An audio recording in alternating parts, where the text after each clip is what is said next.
Welcome to Shakespeare on the Brink. It's described here as a panel discussion on how theaters become financially distressed, their last-minute campaigns, and the potential closing of your theater. I'm also going to discuss what people have done to save their theater. And we have some brave souls on the panel here who have all agreed to discuss what has happened with them. At the end of season 1 in The Move, in a less than a week, we had a board meeting on a Wednesday. By that hour-and-a-half finance committee meeting, hour-and-a-half board meeting, absolutely no discussion of anything other than, well, times are tough, here's what's going to happen, we're doing this, bringing back a musical that we knew would sell.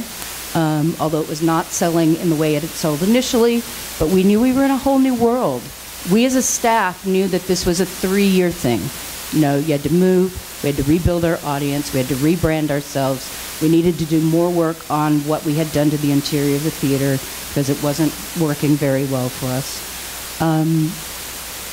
But in less than a week, we went from this board meeting where everything's hunky-dory to the theater was closed. There was a executive board meeting wherein an attorney said to them, if at any point you as a board decide that this is no longer a viable institution, you're tentatively crossing the line into fraud if you continue to sell tickets and take donations. And they said, let's vote, and it was done.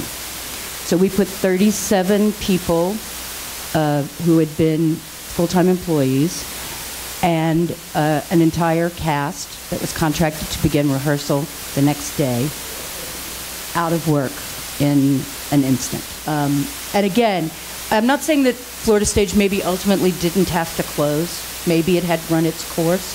I mean, we were gearing up for the 25th anniversary season. We had more money committed for show sponsorships that had ever been committed before, and we hadn't even started asking people for money.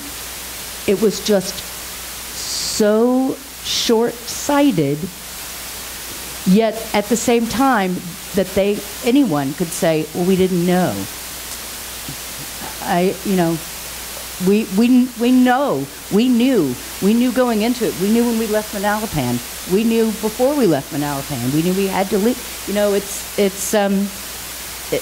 there was a lot of head in the sand sort of thing. So the Australian Shakespeare Festival was going to be truly using Shakespeare as its core, and making it a 5-point festival. So we had a Shakespeare play, a Shakespeare opera, a Shakespeare review, a Shakespeare film festival, and Shakespeare and music. So it was 5 different ways of approaching the bard, the idea being that there would be cross-fertilization. You know, you go and see Chimes at Midnight, say, that was great, I think I'd like to go and see a play now. And so there would be cross-fertilization. And on top of that, we also added an academic conference, which was led by Stephen Orgel and Tiffany Stern. So it was a very interesting project, which you as Shakespeareans, I know, would appreciate. Anyway, so I agreed to do this, went down to Tasmania, between Jim and Kevin Purcell, the chap from the university, was put in a room full of potential donors and raised $1.2 million, which was a great start. And the agreement was we would spend this over 3 years, as our sort of seed money. I had agreed to be the artistic director of the Australian Shakespeare Company, but not the general manager. In Shakespeare WA, I'm chief cook and bottle washer. So, I'm picking up the rubbish in the park afterwards, but I'm also, going to ANZ Bank and asking them for $1 million. So, I do everything over there. But here I said, look, I can do 2 jobs in Western Australia, but I will only do 1 for you. I can do 3 jobs in this world, but I'm physically not capable of doing 4. So I never looked at the budget, even though I actually kept asking for it. And other people, the people that were sponsoring us, said, what's happening with our money? They would call me in, the newspapers would say, what's happening to the money, public funding, and I didn't have answers for them. But it got to the end of our season, which artistically was very successful. Finally, Kevin Purcell, the chap that was the university producer chap, was called to account, and he refused to go in and quit. And then basically I was called and told that they looked at the books and $1.2 million had been spent in the first year, plus another $1.6 million. A lot of money. And I got 6 weeks' notice. And I brought my family down. I had a 3-year contract and I had no recourse. So what's the bottom line? What have I learned from this? I think the only thing I've learned is that I need to be more cynical. Jim said to me quite rightly, why did I not get more stuff on paper earlier on in the process? And unfortunately, like it or not, I'm relatively good-natured, even though I might not appear to be so. And I'm trusting. I'm trustworthy and I'm trusting. And sadly, it means that I have to change the person I am. I have to be more cynical and less trusting. And I don't like that. But sadly, if I'm to avoid this type of failure again, that is where I have to go.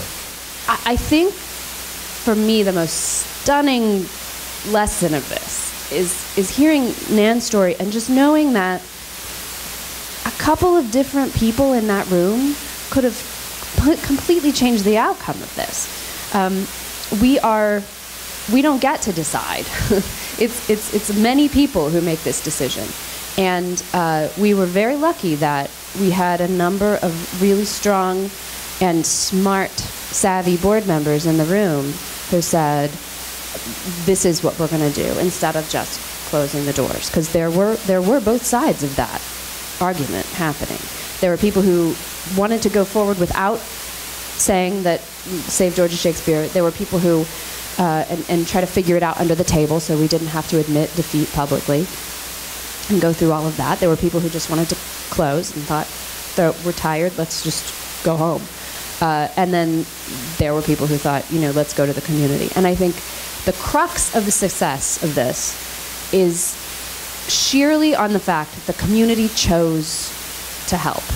And over 2,100 people gave, 986, I think, gave in the first 2 weeks. I'm not sure we could have done this if the internet didn't exist, if Facebook didn't exist. That kind of viral stuff that happened. I mean, I had friends who just knew that this was kind of happening to me, who had never been to Atlanta, Georgia, but who gave a gift, like $25, because I was now involved. But that could not have happened without Facebook, without online donations. I mean, all of this stuff has really become a tool for us to communicate in a way that we couldn't before. We could also communicate in really personal ways. We used a lot of videos. I mean, this seems so sort of sentimental, and it is sentimental. I mean, we literally had 5-year-old children bring in their piggy banks to us. I mean, we had a $36 donation from a 7-year-old. Those types of things are really meaningful. And if you can get that out to the public, they start to understand, oh, this really matters to people. Well, maybe it matters to me too.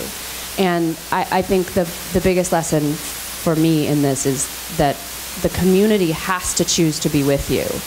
At the end of the day, we do serve an audience and we serve a community, and we're a nonprofit because we are a public service. And the public has to want us to serve them, and we have to do a good job communicating why we're important. I've never run so fast in my whole life, and but it's really exhilarating because it feels like I think it's going to work. It's not over yet. But I think it's going to work. So it's a very hopeful time. Ladies and gentlemen, Lauren Morris, Nan Barnett, Paige Newmark, thanks. It's time for lunch.